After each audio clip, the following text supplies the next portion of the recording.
আসসালামু আলাইকুম। রিভু রসের ঘর থেকে আমি উষা।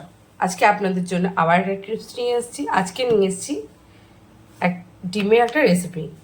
তা আমি আজকে ডিমের রেসিপিটা কীভাবে বানাবো সেটা আপনারা দেখতে থাকুন। আমি এখানে 4টে ডিম নিয়ে নিয়েছি।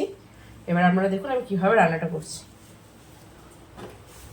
আমি এখানে ফ্রাই প্যান বসিয়ে দিই, গ্যাসটা ধরিয়ে দিয়েছি। এটা হালকা একটু গরম হোক। এখানে আমি সাদা তেল দিয়ে দেবো। আপনারা চাইলে সর্ষের তেলেও রান্নাটা করতে পারেন, কিন্তু আমি এটা সাদা তেলেই করব। তেলটা হালকা গরম হতে থাক। এখানে আমি 4টে ডিম ফাটিয়ে নিয়েছি।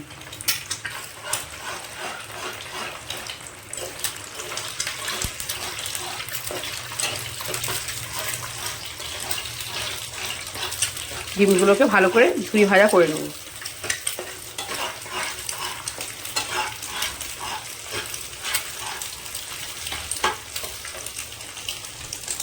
একটু লাল লাল করে ভেজে নেব। লাল লাল করে ভেজে এটা আমি তুলে নেব।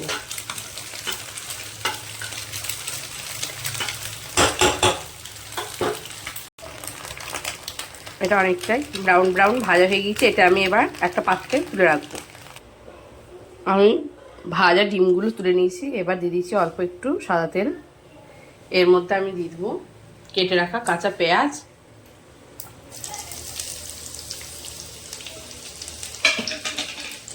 পেঁয়াজটা একটু হালকা করে ভেজে নেব।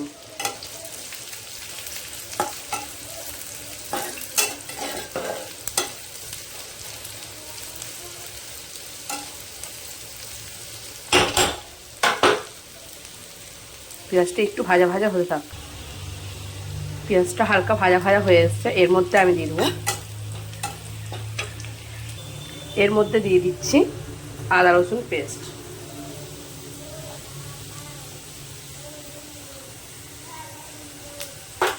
ভালো করে নাড়িয়ে নেব।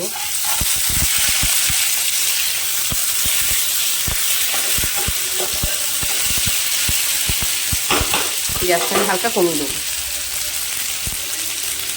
তারপরে এখানে দিয়ে দেবো 1 চামচ হলুদের গুঁড়ো, ধনের গুঁড়ো, লঙ্কার গুঁড়ো,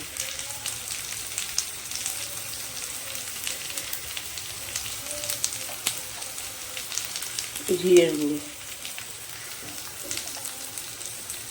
ভালো করে কষিয়ে নেব।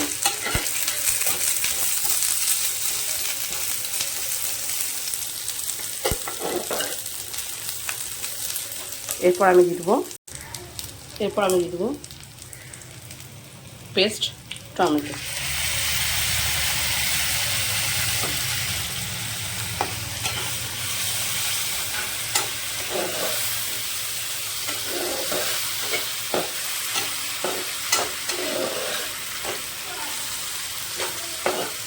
ভালোভাবে এটা কষতে থাকি। আমি একটু এর মধ্যে আমি এটাতে পেস্টটা ধুয়ে জলটা দিয়ে দেবো। ধুয়ে রাখা জলটা দিয়ে দেবো। এবার এটা ভালোভাবে কষতে থাকি।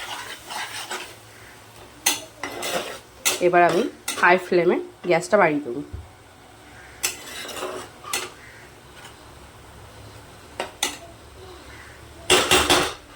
মশলাটা কষানো হোক। এখানে দিয়ে দেবো এবার পরিমাণ মতো লবণ।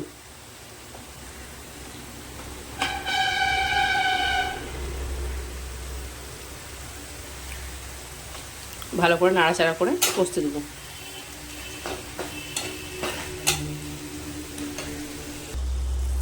মশলাটা আমার অনেকটাই কষানো হয়ে গিয়েছে।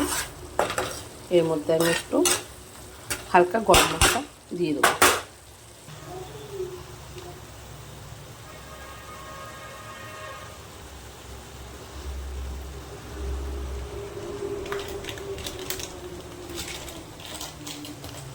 ভালো করে নাড়াচাড়া করে নেব।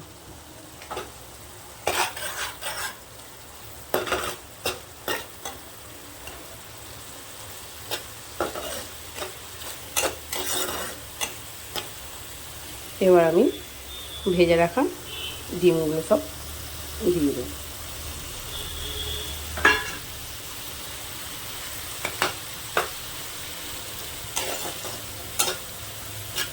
এইভাবে আপনারা বাড়িতে করুন, আশা করি ভালো লাগবে। গরম ভাতের সাথেও খেতে খুব ভালো লাগে, এটা রুটির সাথে খেতে আর বেশি টেস্টি লাগে। এটা থাকলে আর কোনো রকম কিচ্ছু লাগবে না, এই তরকারিটা দিয়েই খাওয়া হয়ে যাবে। রুটি অথবা ভাত দুটোই খাওয়া হবে। এটার মধ্যে আমি হালকা জল দিয়ে দেবো।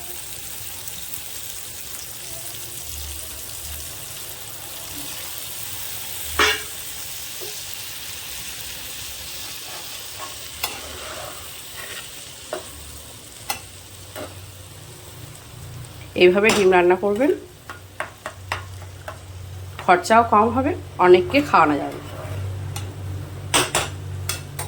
অল্প খরচায় অনেকজনের খাওয়ানোর মতো তরকারি। এটা একটু ফুটতে থাক। কত সুন্দর হয়েছে দেখুন। আপনারা চাইলে এর মধ্যে ধনেপাতা দিতে পারেন, আমি কিন্তু ধনেপাতা দেবো না, কারণ আমার কাছে ধনেপাতা নেই।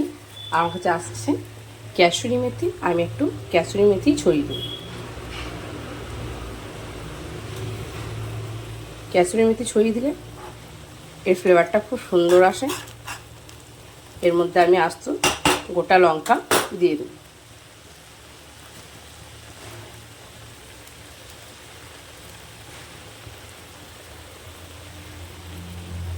গ্যাসটা এবার আমি বন্ধ করে দেব।